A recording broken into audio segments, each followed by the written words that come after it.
Now we're going to move into the initiatives that we call Creating Community for Quality of Life. Well, one thing that you expect of us is that we're going to have a clean and safe environment. And so we take that responsibility seriously. We make sure that we're out there picking up trash, taking care of any graffiti that gets created. We're making sure that we're taking care of what has been planted in the area, so we have contracts to take care of the landscaping. This is going to be a well-maintained and attractive area as long as we're around to take your tax dollars and invest them in the area. So we're going to be taking care of those improvements that we have been making and will be making in the future. Another program in terms of creating a safe environment, which is unique for a quality place, is we partnered with the Atlanta Police Foundation to put public cameras out there, video cameras, in places where the police have said, we really would like to be able to see this part of Buckhead, that part of Buckhead, and we're talking about the public realm here, not private places.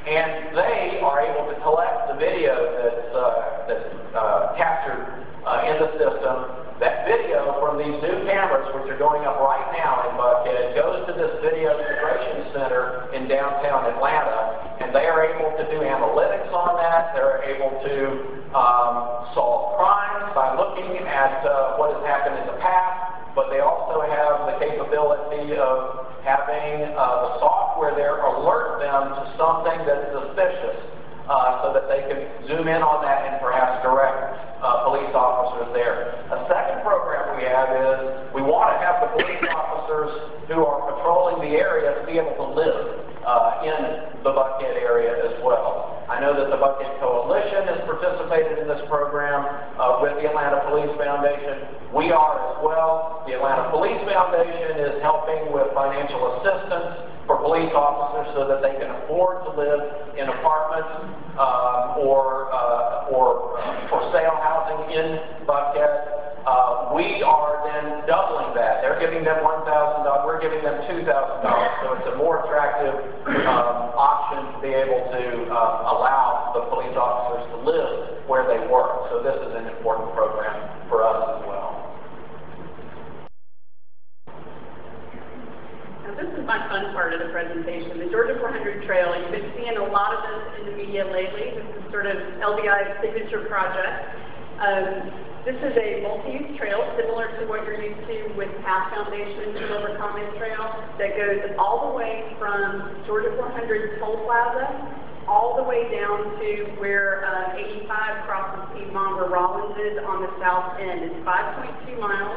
And the thing that's really neat about this is, as I mentioned, right-of-way in this area is so expensive that when we go to look at doing new projects, we've got a significant cost associated with the land. This project is almost entirely in public ownership already. We're working within the DOT right-of-way along 400 to get it done. So that's a significant cost savings to the project. To give you an idea of it, it is a partnership, again, between the organizations where it's LBI working with the Community Improvement District and then also with the Path Foundation. So we're creating a partnership to make sure we have all of the resources at the table and the expertise to deliver the project. These three organizations are working together with the City of Atlanta and with DOT to make this a reality. And what I'm going to do now is sort of walk you through the trail from stem to stern. It's a really exciting, the thing that's I think the kind of coolest part about the trail is that it's basically 5 different trails in one. It is completely different in character from top to bottom. This slide shows you some of the importance of it. It's the connectivity that is actually provided. Almost 45,000 residents live within a bike ride to the future trail. That's tremendous. This gives you an idea of how different it is from all the different segments. These are typical sections that are going to be throughout the corridor. So very different. So I'm going to start at segment 1. This is Gordon's Drive. basically just below the toll plaza on 400 where Mountain Way comes under the highway itself. As you can see over here on the right, the highway is actually 4 stories up at this point. So this is a really key area where we're working with the community to develop a park here, and the trail actually connects right through the middle of it. So the next slide is going to give you an idea of what this looks like. The next segment is where Wyuka Road, Sarah Smith Elementary are. So kind of getting into this part of the community. This is the bridge that Jim mentioned before connecting to the MARTA station. So we're coming down right here on the west side of Georgia 400. And the next slide is going to show you the first 2 sections. This is what it's going to look like for the most part. One of the key things I want to point out here is the sound walls. You all see them every day. You know how wonderfully beautiful they are. And they are actually what we're up against when we're dealing with figuring out how to design this corridor. So what we've been doing is really focusing on embracing the sound wall and figuring out how we're going to design it to make it an asset rather than this detractor to the project. So we're looking at things like breaking through with different material. There are actually new materials that have the same sound blocking characteristics but are opaque. They can be colored, they can be clear, they can basically create windows in that wall to allow sunlight to come through to really break up the feel of it being too closed in.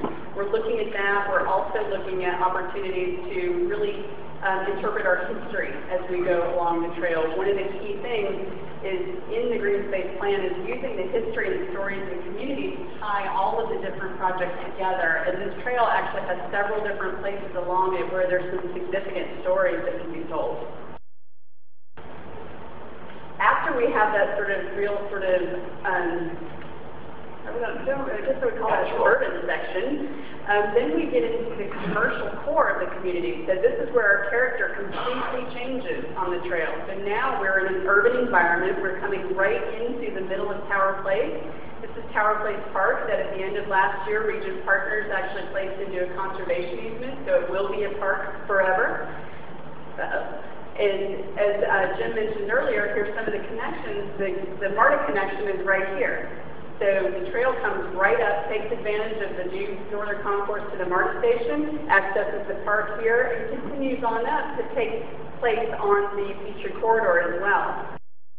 It dives into the Peachtree Park neighborhood, right between the Intercontinental Hotel and Embassy Suites. We go back into the neighborhood there. These are some of the routings that we're looking at this point. We're probably headed towards this option. We're working with the neighborhood right now. And the next few slides actually show you what it could look like. Again, a completely different character. You're on the street in a historic neighborhood here. So you've gone from the sort of rural section to the commercial core to a historic neighborhood.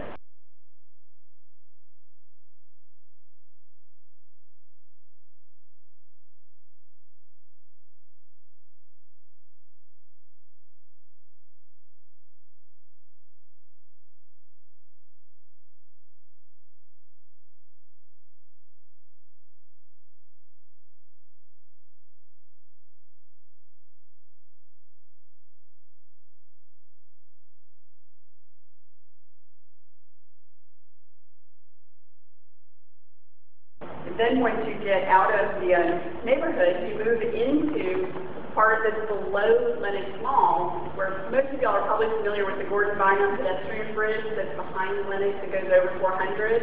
This is where we are. So the bridge is actually right here. We're getting into a very natural section here. This is not an actual picture, but it's pretty similar to the conditions that are out there. We've got a wetland that's a GDOT detention pond that you drive by every day if you're on 400, and it has the opportunity to really become an asset and a more sort of ecological feel to it to have that on the trail. So yet again, a completely different feel as you go down the corridor. Next, we're coming into the top of Miami Circle. This is where Eclipse de Luna and all the art galleries are. There's a lot of land that's up there that is owned by MARTA. We're working to get that transferred into a public space. Right now, we're focusing on getting the trail through there, but it's got a tremendous opportunity to really activate Miami Circle. If you think about being a visitor to the community, you're staying in the Intercontinental Hotel, quick stroll down the trail to go to Eclipse de Luna and go through some of the galleries. How fantastic would that be? And this is what the space looks like now. You see the Marga Rail running right through it along with CSX, and this is what it is envisioned to be. So it's really taking some of those dead spaces in the community and leveraging those into some great areas. We then come down into Lindbergh, and this is going to be more of an on-street kind of approach here, so a lot more urban section that we're getting into. What's real interesting, though, is down here at Peachtree Creek, we connect with the Beltline as well as with the South Fork Conservancy's nature trails that go all the way over to Emory. These are some examples of what it looks like now and what our plans are to activate it into the trail in the future. So it's a really exciting project. It's underway right now. We are anticipating, we're in the middle of design at this point. We're anticipating completing design in probably about May of next year and moving to construction after that. It's amazing how fast this project is moving. We keep saying we've got 60 desks on it. Even the railroad is working with us. So now I'm going to move into two different rezoning projects. We've gotten into transportation, and now we're shifting over and getting into land use. Because all of you always hear, you've got to do transportation and land use together. So we've started playing in that arena too. And our first foray into that was the rezoning of the Buckhead Village, which is known as SCI 9. And our consultant that works with us on that, Eric Bosman, is here today as well. This was our first work on zoning, and these are some of the examples of the types of the development that either are coming through Oliver Macmillan or are ones that we want to see, types that we want to see out of this area. We did some really innovative things in this area that I want to talk about a little bit in the next couple of slides. The first of those is we recognize that the village isn't the same throughout the whole area. It has distinctly different characters in the different areas. So you can see we split it into different areas based on what those were. You can see how that lays out on the map over there. And each of those different areas is treated differently. It's got different design standards, different things that we're trying to make happen there. This is one of the key things we did. We always take an approach that is not just regulatory, but is also incentive-based, so we do carrot and stick. This is one of the carrots that's in there. We have the base of density that you're allowed to get, but then we want to get you to do certain things that are listed here, so we add density as an incentive to make those things happen. So basically, you take what you're allowed to do and then build on top of it for all the good features that you add to your development. This is a key thing. This is transfer development rights. This was never done anywhere in the city before, so this is pretty groundbreaking that we did this. We had a problem in the area that all of the density is located along the Peachtree Spine, and then the green area that you see here more over towards Piedmont didn't have enough density to actually make the development transition to a more urban section. With development was occurring over here, the zoning actually forced it to be more suburban in character, which is not what we wanted. We also had to balance that with the neighborhood desire to not add density to the whole area. So what we did is say, okay, we need to balance it out. So we created what's called transfer development rights and allow you to take square footage that you don't use here and transfer it over to development in the other areas. So you send it from the red over to the green. And how that works is basically you use all those incentives we gave you, and you get to where you actually have this much you're allowed to build, but then you only build this much, so you have all of that sort of empty block that you can transfer to another area.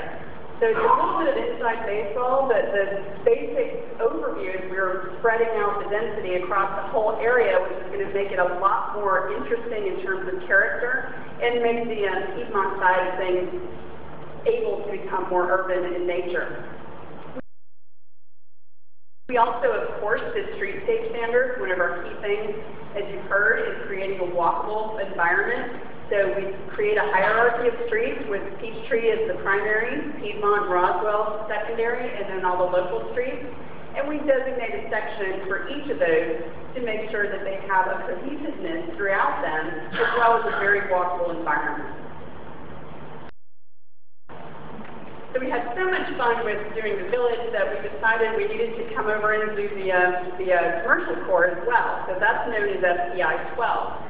What we had going on in SPI 12 was layers and layers and layers of zoning that were all together, and then we had conditions on all the developments, so nobody could really tell exactly what they had without a pretty major research project going on to figure it out.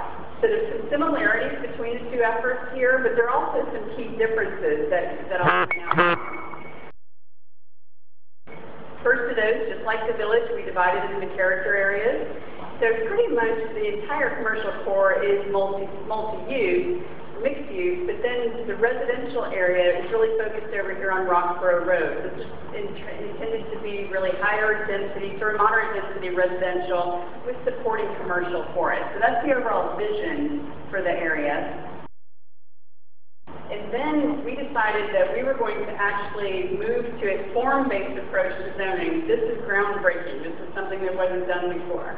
We decided to say, you know what, we don't care about density. Nobody knows what it is anyway, unless they're an architect or a site developer. Everybody understands building height, and so let's move to that. So what we did was establish a baseline height that everyone in the area is allowed to have, and that was based on some of the existing zoning. And then we took characteristics of the area and allowed certain parts to get into those higher heights based on those characteristics of where they are. The key things we were using on that is if it's on the Peachtree Spine, should be higher. If it's close to the transit station, should be higher. So we're really trying to create a transit-oriented area with this. And then we moved into this concept called block size that is very counterintuitive, but it actually feeds into the height and what we're trying to do here. Hey Denise, let me interrupt you here. You said a couple of times, we decided. Could you explain the we? Yeah, again, with all of the projects that we do, we have steering committees. It's never just Jim and I in the back room kind of figuring it out. And this is, in our perfect world, we had a steering committee that was represented by, it had all of the surrounding neighborhoods, plus all of the different types of development. We had retail development, malls, as well as the commercial and office and hotels on the committee that developed this. We also then went out for public input several times throughout the process. We also went through the city's full approval process. So then the block concept, basically, part of the problem that we have in the community is we don't have a grid network, and that really causes a lot of issues for us from a transportation perspective. So we are really looking to create that grid and help break up some of the area where we have blocks that are not particularly walkable and are at a more suburban scale. We wanted to get those into a more urban footprint. So we created this block concept, and basically, the smaller your block, the more you break up your site, the more height you get. It's a little counterintuitive, isn't it? But basically, you're trying to get smaller, walkable, urban development by doing that. This is an important concept, too, from the neighborhood perspective. There's this it's called the transitional height line. Basically, this is the protection between the commercial core and the surrounding neighborhoods. We strengthened that in this area to make sure that our neighborhoods were not adversely impacted by the development. So places where it didn't exist previously, we put that in and also strengthened it in some of the sort of inside baseball kind of ways. But it's one of the key things is making sure that our neighborhoods retain their character and are, continue to be an asset to the entire community. And of course, we established streetscape standards using the same type of approach of hierarchy of streets and setting the different streetscape look and how wide the sidewalks are, what kind of trees can be used, what the spacing is, all those kinds of standard things that you expect to see. So we did that again here as well. And finally, we also took the carrot and stick approach, and one of the things we really wanted to ensure in the community that was happening was that we had things go green. There's a lot of discussion about this within the steering committee, and the general thought was we didn't want to regulate it because there's not really one sort of accepted standard, but we wanted to incentivize it. So any development that meets these 4 characteristics is eligible to receive either additional height or expedited permitting through the City of Atlanta. So that's a key. What we're really trying to do is make sure that some of the things that we know ourselves to be in the community are reflected in our zoning code. So those really become almost marketing tools for the community. It's a little bit of a strange way of looking at them, but they really do work that way. So if we're doing all this great stuff within the CID and the area surrounding it, we want to have a great front door, or we want to have great front doors, plural.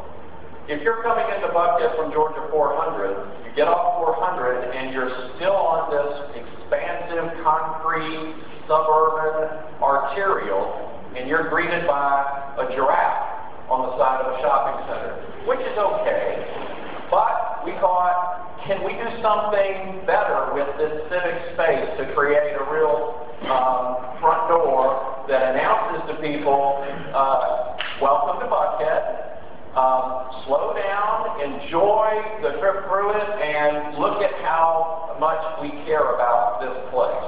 And so we're in the process right now of exploring what we could do at this Lenox Road, Buckhead Loop, Georgia 400 intersection to create a great gateway into Buckhead. So this is one of the latest things that we're looking at right now. This is not a final concept, but this is sort of where we are at the moment as we're exploring what we'd like to create and what we can afford to do.